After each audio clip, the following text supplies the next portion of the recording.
Vous savez tous que les solutions très acides sont dangereuses. Vous vous souvenez peut-être qu'une solution acide, c'est une solution dont le pH est inférieur à 7, alors que les solutions dont le pH est supérieur à 7 sont dites basiques. C'est important de savoir que les solutions très basiques sont aussi dangereuses que les solutions très acides. Une solution acide, en fait, contient une grande quantité d'ions H3O+, d'ions oxonium, alors qu'une solution basique contient une forte concentration d'ions hydroxyde. Mais comment faire pour produire des solutions acides ou basiques? Pour produire des solutions acides ou basiques, on introduit des espèces qu'on appelle des couples acide-base. C'est une notion qui a été introduite par Brødsted. Prenons deux exemples. Acide éthanoïque, ion éthanoate, ion ammonium, ammoniac. Dans chacun de ces couples, on a l'acide à gauche et la base à droite. Ici, on peut remarquer tout de suite que le mot couple n'est pas forcément bien choisi, car quand on pense couple, on imagine un homme, une femme, et un homme a priori reste un homme, et une femme reste une femme. Alors qu'ici, dans les couples entre guillemets acide-base, une même espèce peut être tantôt acide, tantôt basique, elle peut être dans deux états différents. L'acide, ici CH3COH, peut devenir la base. Pour ça, l'acide va lâcher son H, plus précisément son H+, sinon on n'aurait pas le moins. Et réciproquement, la base peut devenir l'acide. Pour ça, il suffit qu'elle récupère un H+. On peut définir un acide comme étant une espèce capable de céder un H+. On dit céder un proton. En effet, je vous rappelle qu'un atome d'hydrogène est constitué d'un proton et d'un électron. Et si on a un ion H+, ça veut dire que l'atome a perdu son électron, donc c'est un proton tout nu. Donc, un acide peut céder un proton, tandis qu'une base, elle, peut capter un proton. Pour simplifier les écritures, vu qu'on s'intéresse uniquement aux échanges de protons, on va écrire l'acide AH et la base A-.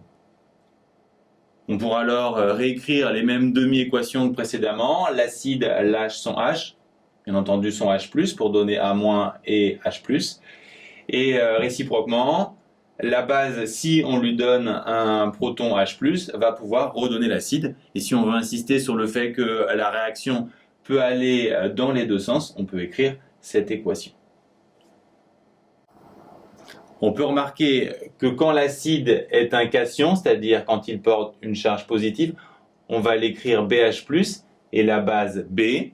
Pour le reste, l'acide lâche toujours son H, la base a toujours la capacité de le capter, et on peut résumer les deux demi-équations comme ceci pour insister sur le fait que ça peut se passer dans les deux sens. Ces deux formules sont intéressantes quand on a affaire à des acides comme l'acide ascorbique. Elle devient indispensable quand on a des formules plus complexes comme celle de l'acide lactique. Un acide ne lâche pas spontanément son H+, il faut qu'il rencontre une base qui le lui prenne. C'est pour ça que dans une réaction acide-base, il y a toujours deux couples. L'acide d'un couple va lâcher son H+, qui va être récupéré par la base de l'autre couple. Donc il faut toujours l'acide d'un couple et la base d'un second couple. Si on veut écrire la réaction entre NH4+ et CH3CO-, on commence par l'acide lâche son H, ce qui va donc former sa base conjuguée. Le H+ n'est pas perdu pour tout le monde, il va être récupéré par la base ici CH3CO-, ce qui va former son acide conjugué. Si on veut faire le bilan, on ajoute tout simplement les réactifs à gauche et les produits à droite, en remarquant qu'ici, j'ai simplifié les H+, puisqu'il y en a un de chaque côté.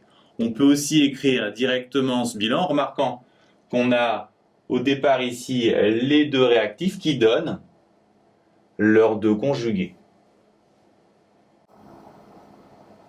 Autrement dit, si vous écrivez une réaction acide-base, soit vous passez par les demi-équations, l'acide lâche son H qui est récupéré par la base, et ensuite à gauche vous sommez les réactifs et à droite les produits en n'oubliant pas de simplifier les H+, ou alors vous écrivez directement le bilan puisque les deux réactifs donnent leurs deux conjugués.